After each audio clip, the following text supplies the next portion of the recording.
Okay, today, Wednesday, September 9th, our lecture is going to be, or sorry, it's going to concern itself with Charles Wright and his collection of poetry, Black Zodiac, written way back in 1997. But despite that, I think it still holds up quite well today. I'll cover a few of his poems, giving you insight as to what Wright is incorporating into the poems in order to evoke the most evocative poetic effects. We'll touch upon that later in this lecture. As I lectured today, think about how you may want to approach Wright's work with regard to your own writing this semester, whether through your essays or even with our Blackboard responses. Okay, to start, Wright is not the easiest poet to read. I'll offer that as a caveat. I realize that. I think he's somewhat approachable, however, despite that. By that I mean we can read his poetry and at a very least take away something that we can contemplate on. But maybe we can't fully comprehend what the poet is truly attempting to impart to us, the reader. Well, to that, I would say that it's the heavy weight of this class, namely me, to carry or even obliterate, that weight, so that we can comprehend and digest what Wright is doing on the page. We'll address that in a bit, though. With regard to background information on Wright, and I'm reading this directly off of his bio on the Poetry Foundation's website, so I implore you to check that out. And they also have other work by Wright on there as well. Many poems or poets and poems on Poetry Foundation. I would check that out if I were you. It's a great sort of aggregate collection of a lot of integral poets throughout the ages. Charles Wright is often ranked as one of the best American poets of his generation. Born in 1935 in Pickwick Dam, Tennessee, Wright attended Davidson College and the Iowa Writers Workshop. So the Iowa Writers Workshop in at Iowa State is one of the most famous what's called MFA programs, Masters of Fine Arts program for writing. So if individuals go there who want to be aspiring writers, it's a 3-year program, I believe, and you engage in rigorous and sort of workshop circles where you can provide you as an author can provide your manuscript of your creative nonfiction, such as a memoir, poetry collection, unpublished, probably not published yet, uh, and or your novel, your fiction, right? And then you guys workshop it, and these individuals, you have individual professors there that are famous writers.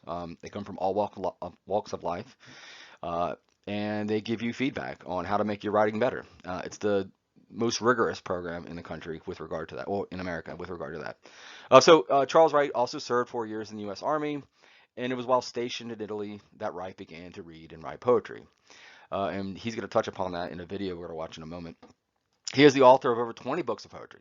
In 2014, he was named Poet Laureate of the United States. So, Poet Laureate, um, usually the most prestigious and most prolifically published poets uh, from all walks of life, Native American, male, female, uh, prose poetry, which is also known as narrative poetry, which is definitely what Charles Wright is, and or verse poetry. Uh, so any individual who really has written prolifically within America, they can be eligible to become the poet laureate, and it's a federal position. I'm sure you get a meager wage. The poets are never really set out to make a lot of money doing that.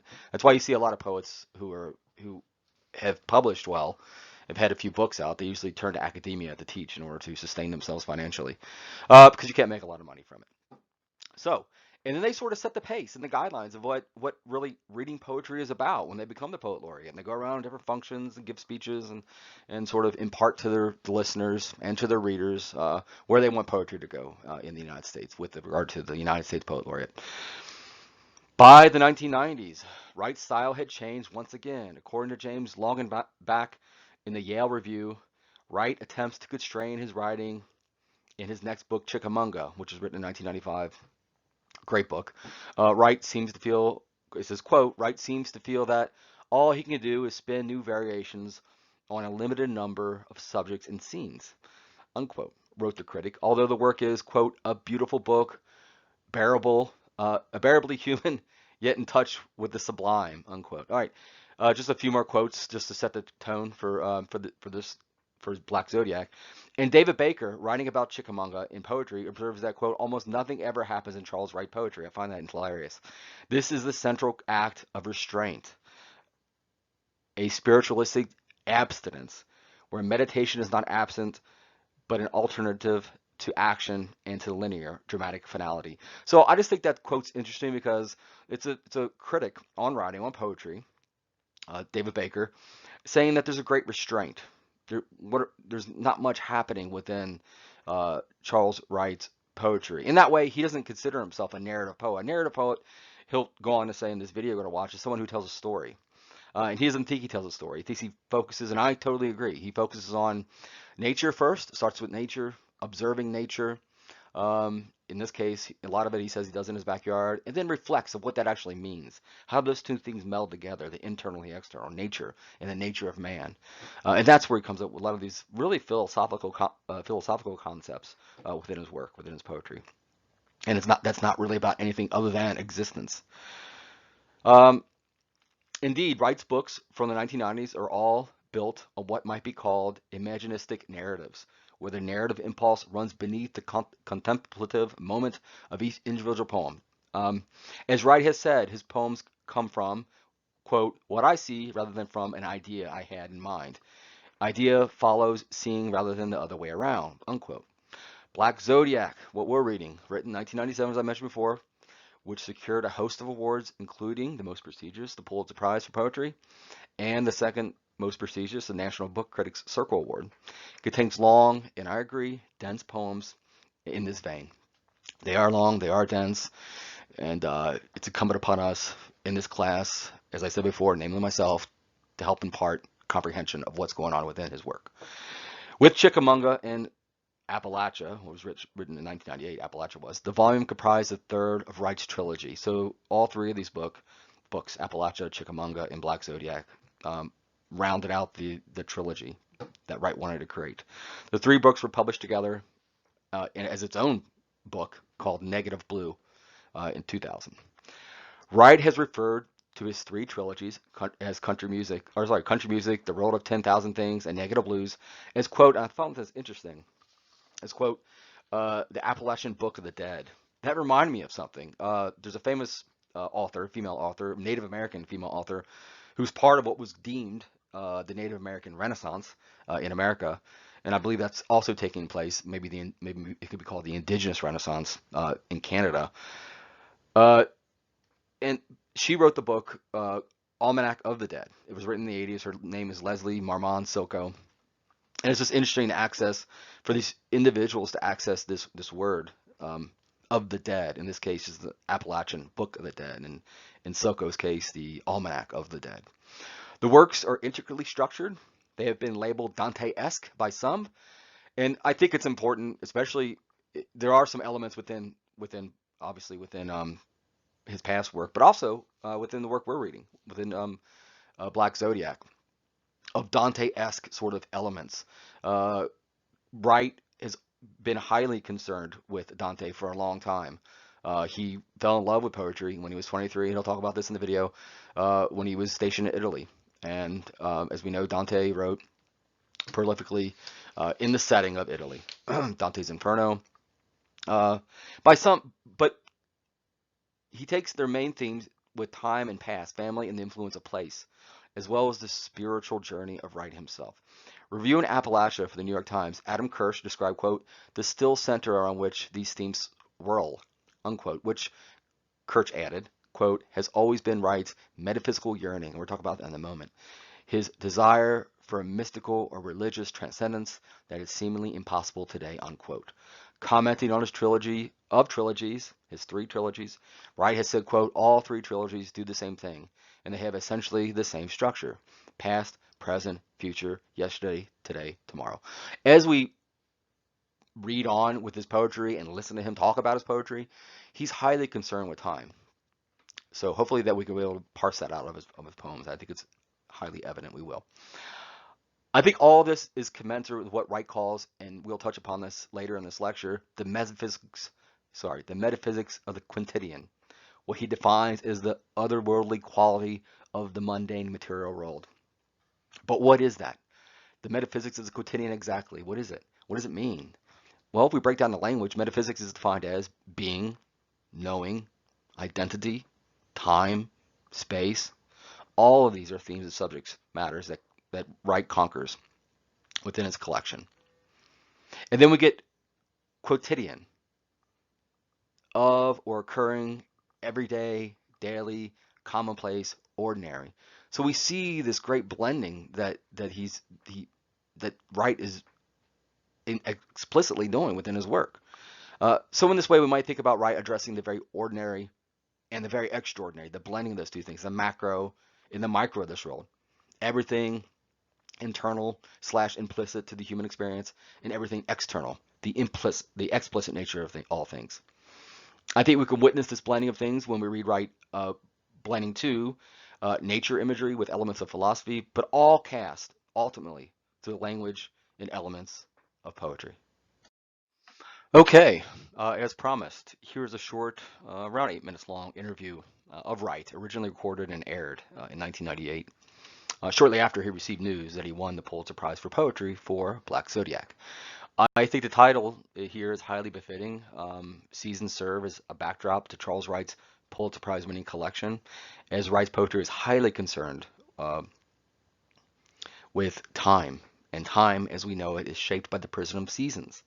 That is to say, as time makes that inexorable march forward, it traipses side by side with the months of our 4 seasons, or in our case here in Alberta, our 2 seasons. In the middle of the interview, he'll also offer a reading of one of his poems from Black Zodiac. I posted a link above in case you want to access this video at a later time, but I'll advance to the next slide so we can watch this interview together.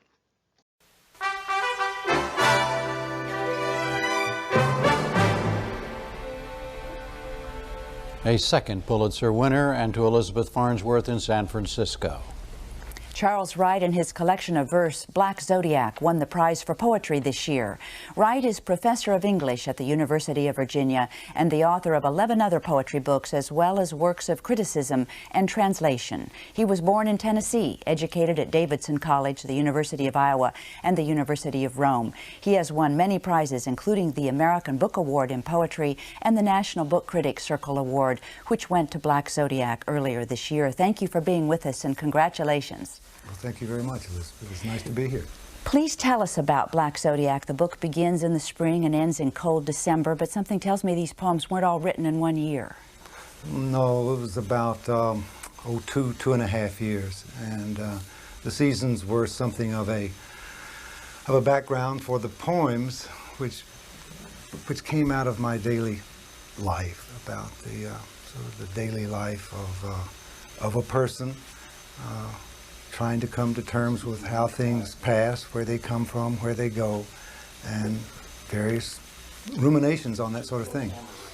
Why the name Black Zodiac? I read the poems and I wasn't sure.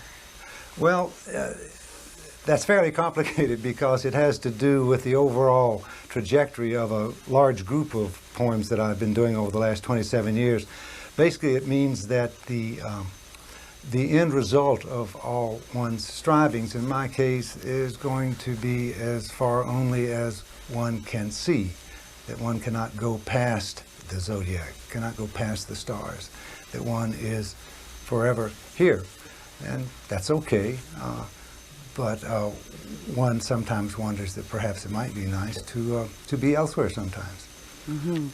So many of the poems are about time, and you've said that the key subject of poetry is the clock. What do you mean by that? Well, I said that once. That was one line in a poem, and I think the true subject of all poems is the clock, I think, because time is the great destroyer. Time is what feeds us and takes it away at the same time. Time is what starts us and time is what ends us. We live in time, and we would like to live outside of time, but we can't, of course. And so the clock is what we all write about. Our lives are all about the clock. It starts at 12 and it ends at 12.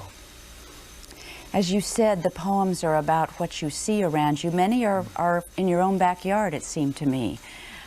Is that what you like to write about? Well, that's where I find myself sitting a lot of the times, and all my poems basically are about the metaphysics of the quotidian, the daily life, as I said earlier.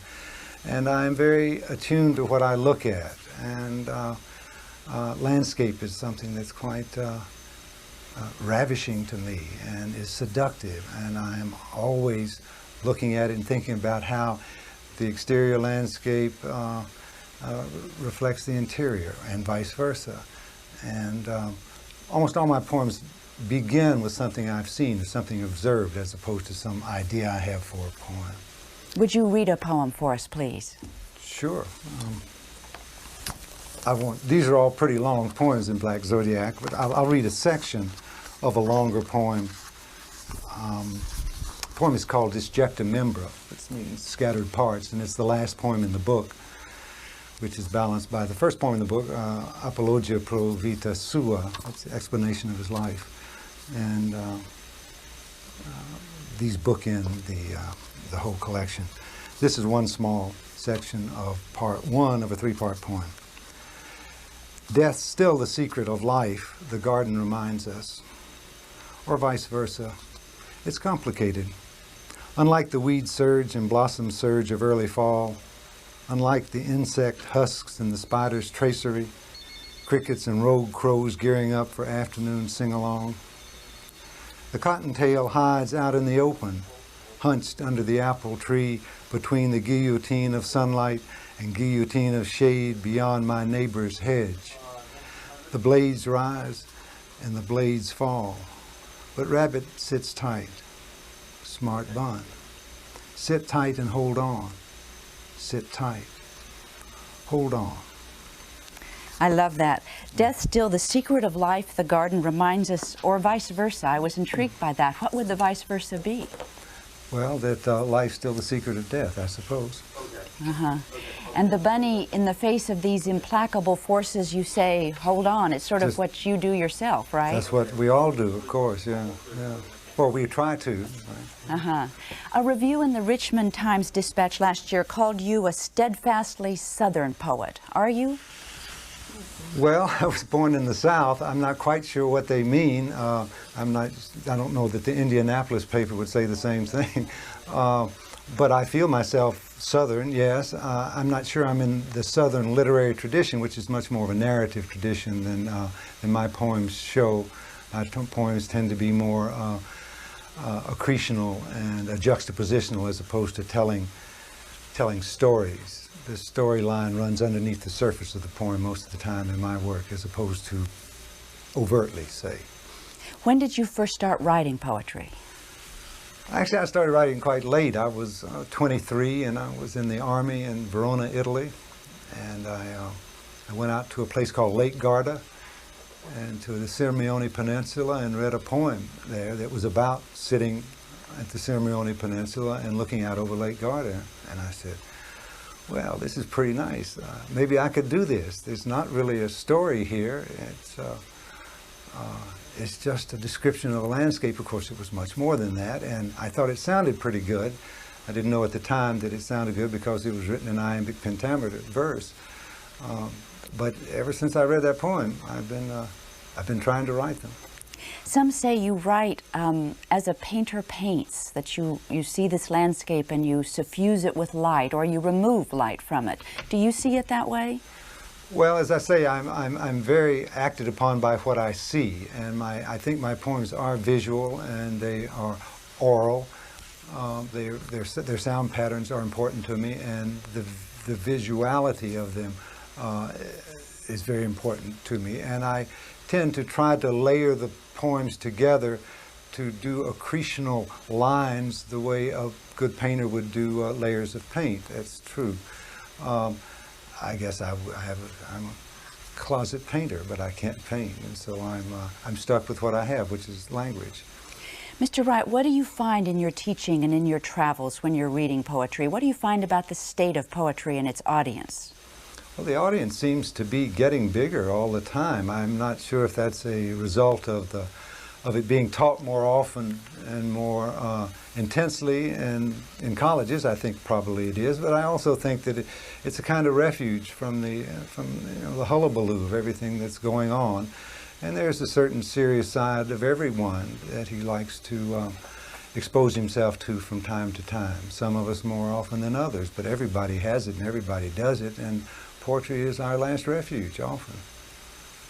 You got the Pulitzer. What does it mean to you? Poetry can be rather lonely, and even with its new popularity, most poetry books don't sell in great numbers. Does the Pulitzer help that loneliness? Oh, nothing helps loneliness. I mean, you know, you either feed off of it or it feeds off you, and one tries to feed off of it. You don't write poetry to sell books. You write poetry because you either have to or it's been given to you to do so. Every time I sell a book, I'm always happy and surprised. You know. Well, thank you, Mr. Wright, and congratulations again. Well, thank you, Elizabeth. Very nice to have been here. If you go to the original link I listed earlier in this lecture, you not only see the video interview of Wright, but accompanied with it is the interview's complete transcript. I thought this set of quotes quite exemplary of Wright's work in Black Zodiac. I'll go ahead and read it. So Elizabeth Farnsworth, the interviewer, says this: "As you said, the poems are about what you see around you. Many are in your own backyard, it seemed to me. Is that what you like to write about?" And Charles Wright, the interviewee, responds, "Well, that's where I find myself sitting a lot of the time, and all of my poems basically are about the metaphysics of the quotidian, the daily life, as I said earlier, and I'm very attuned to what I look at. And landscape is something that's quite ravishing to me, and it's seductive. And I'm always looking at and thinking about how the exterior landscape reflects the interior and vice versa. And almost all my poems begin with something I've seen, something observed, as opposed to some idea I have for a poem." So in that way, you can think of Charles Wright. He observed something in nature, and this is something we're going to parse out in a few minutes from his from the first poem from his collection, his springboard into the poem by way of observation in nature. Um, he doesn't predetermine, it seems like. He doesn't attempt to predetermine the ideas that he wants to impart in his poetry. He starts with nature, whatever impression he gets from nature, and then is able to springboard off of that into something more metaphysical, something more philosophical, or more poetic. As we've briefly covered from this lecture's outset, Wright tends to think of his work, his poetry, as addressing the commonplace, ordinary aspects of life in the material world, the quotidian, and layering that with greater meaning concerning itself with time, space, and the gravity. If you think about that, the gravity of our existence, the weight of it. It seems an interesting subject matter if one was to write an essay about Wright's poetry and how, as he puts it, quote, "all my poems begin with something I've seen, something observed, as opposed to some idea I have for a poem," unquote. If you want to tackle the subject matter, you would present this quote as part of your thesis statement, then find examples in the book of poetry. Cite those examples, then explore too the idea of Wright's impression of the metaphysics of quotidian, that is to say, time, ordinary existence, the mundane, and the seasons of being human beings. Okay, let me go ahead and read this poem, or this beginning section, this of Apologia pro vita sua, and then we'll discuss it. Apologia pro vita sua. How soon we come to road's end. Failure, our two-dimensional sidekick, flat dreamlight, won't jumpstart or burn us in. Dogwood insidious in its constellations of part-charred cross, points, springs via Dolorosa, flashed out in a dread profusion. Nowhere to go but up, nowhere to turn, dead world wait. They've gone and done it again. Dogwood. Springs sap-crippled, arthritic, winter-weathered, myth-limb, whose roots are my mother's hair. Landscapes, a lever, a transcendence. Jack-wedge it here. O'er here, and step back. Heave, and a light, a little light. Will nimbus, you're going forth. The dew bead, terminal bead, opens out onto a great radiance. Sun's square on magnolia leaf offers us entrance. Who among us will step forward? Camellia brown boutonnieres under his feet, plume branches under his feet, white sky, white noon, church bells like monks' mouths tonguing the hymn. Journal and landscape, discredited form, discredited subject matter. I tried to resuscitate both, breathe and blood, making them whole again through language, strict attention. Verona, mi fi, disaffectsemi, Verona, the song goes. I've hummed it. I've bridged the break. To no avail. April. The year begins beyond words, beyond myself and the image of myself, beyond moon's ice and summer's thunder. All that. Okay. So I want to implore you guys when you're reading poetry, and I try to have to do the same, is to have great fidelity to the line breaks. So as we see at the very beginning, we get how soon we come to road's end. Then we get that what's called a M dash, which really, if you remember, Emily Dickinson, one of America's most famous female poets, she used M dashes a lot at the end of her lines, and it really is the area where you pause. It's an M dash. It's a hard break, so you pause, and then you move on. So how soon we come to road's end? Failure, our two-dimensional sidekick, flat dreamlight. So I'm pausing for the punctuation. I'm pausing for the white space. I'm pausing for the enjambment, the caesura. Because if you look at the very last line of the first stanza, won't jumpstart or burn us in. So we get that enjambed. It's enjambed onto the next line. Dogwood, insidious, in its constellations of part-charred cross. Okay. I ask that you try to keep that fidelity in your head as you're reciting this poetry, and I'm going to try to do it as I recite it to you. Because it's the musical note. The punctuation is the musical notes, and the line space is the musical notes that Wright's attempting to manipulate on the page for us. Because absent of punctuation and line spacing and white space, it reads more flat, and that's not what Wright's attempting to do. If we want to really hear what's going on in his head, he's telling us with the punctuation. Okay, so here we have the first poem of Black Zodiac. There are a number of things to attune yourself to. First, it's written like the entire collection is written, in a narrative style, also referred to as prosaic. This style of poetry tells a story, but Wright doesn't seem to be employing narrative style for its ability to impart story. He is, however, using it as a way to express the themes of his poetry, such as time, nature, the macro versus the micro of this world. How, as he said in his interview, the exterior reflects the interior. The exterior world reflects upon the interior world. He does this with a free-flowing voice, devoid of strict meter or any brand of rhyme scheme. So he's not rhyming, he's not using meter, he's not counting syllables. He's not stressing certain parts of words. We could say then, referring back to our elements of poetry, that Wright's personal aesthetic is employing free verse or narrative or prosaic poetry. Personal aesthetic is just how traditionally any poet, such as Wright, adheres to certain rules. So with regard to him, his personal aesthetic is he likes to use free verse. And he likes to enter a poem with observations as well in nature. A lot of that, right, is part of his aesthetics. All three of those terms are interchangeable, by the way. Prosaic, narrative poetry, and free verse. Okay, let's go ahead and read this passage. Sorry, we already did. Well, let's look how if Charles Wright is actually sticking to the dictum that he gave in the interview when he said that he begins most of his poems through an observation of some sort.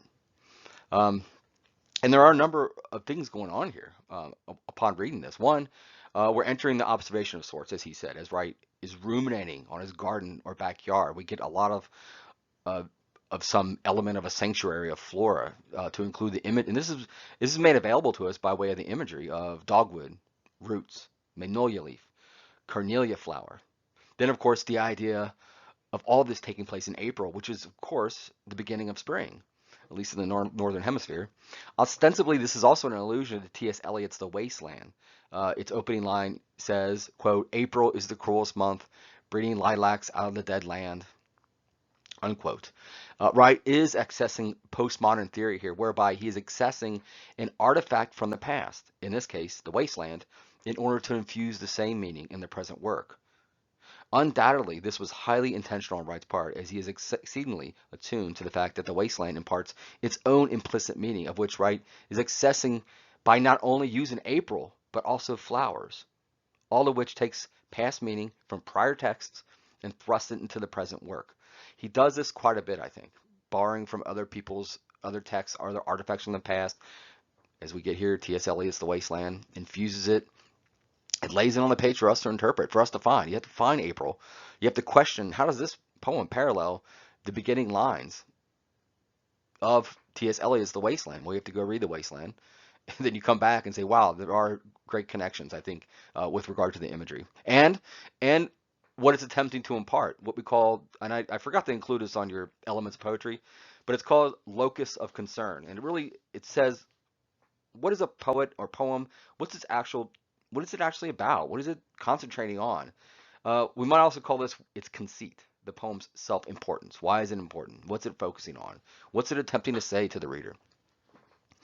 Now, I think there's great parallels between T.S. Eliot's The Wasteland and uh, this poem for sure, but also other poems within the work, within the collection.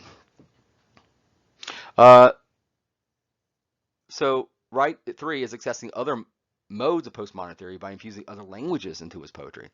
This borrowing of another language is often called calque. He doesn't do this for its own sake or because he thinks it's neat or cute, but Wright instead knows there's great meaning already built in to other languages. The first instance we get of this calque is the very title of this poem, Apologia pro vita su, or when translated from Latin, states, a defense of one's own life. This is not only a statement in the poem's title, but is the title of a text written by John Henry Newman, who was an English theologian and poet, first an Anglican priest and later a Catholic priest and cardinal, who was an important and controversial figure in the religious history of England in the 19th century. He was known nationally by the mid-1830s and was canonized as a saint in the Catholic Church in 2019, so not that long ago. Okay, so here again, Wright is borrowing from an artifact from the past, Newman's book, in order to infuse meaning in this present work. The question then materializes: what service is the defense of one's own life doing for Wright's work or the speaker of the poem? And we can never assume, really, that they're one and the same, that the speaker is Charles Wright and they're one and the same. But I'm pretty sure in this instance, however, we can surmise that the poet and the speaker are one and the same. We can, because a lot of this is autobiographical information on Wright's part.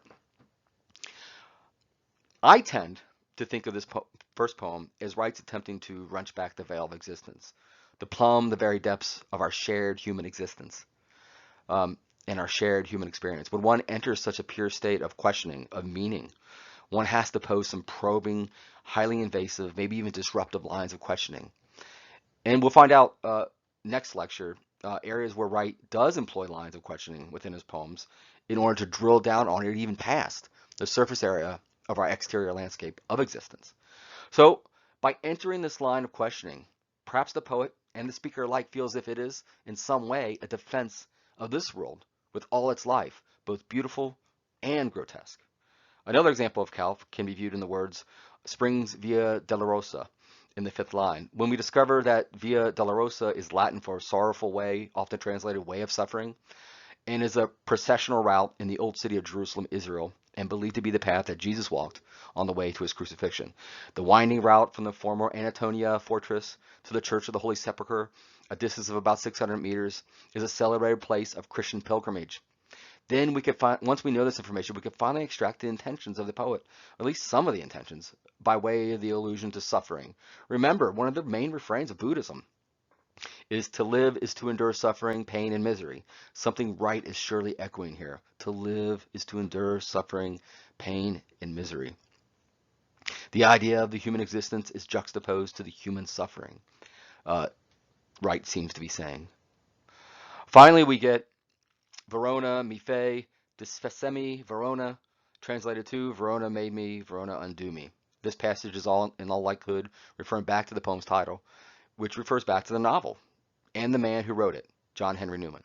So as you can see, there are a great deal of layers to this poem, especially this beginning section. As Wright articulates in his interview, he calls this, much in the way of a visual artist layers paint, an accretion of sorts, which means a layering of images, of paint, in this case language, juxtaposed in many instances, some such as the juxtaposition of nature to Christ's crucifixion, to this Cardinal Newman, who controversially quit the Church of England in order to join the ranks of the Catholic Church, and felt compelled to write a book to defend himself, that he was making the right decision.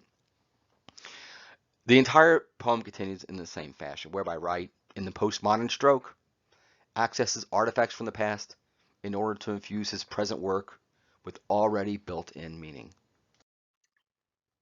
Okay, Although we only looked at one section of one poem, we covered a great deal of territory. Next lecture, we'll cover Wright's use of other effects and elements of poetry by citing other poems within Black Zodiac. But quick note first, guys. Questions. As always, if you have any questions or concerns or areas that require clarification, please email me anytime. Also, in future assignments, just as a reminder, when you're stating a book of poetry's title, it needs to be italicized. When you're stating a particular poem's title, it must be quotation mark. So the book title italicized, a particular poem's title in the book, quotation mark.